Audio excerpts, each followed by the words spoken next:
ежегодно этот конкурс, этот фестиваль объединяет много людей. В этом году наши сотрудники поехали в Париж и со стинами, которые проживают во Франции, организовали там праздник, также сварили пиво, выявили, определили лучшего пивовара. Ну, я считаю, что это наша культура, и мы должны сохранять ее.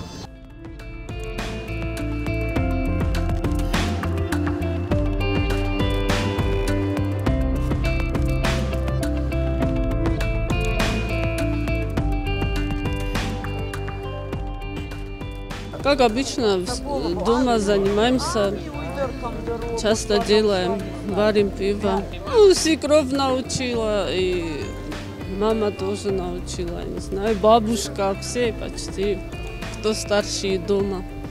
Первый раз мы заняли первое место.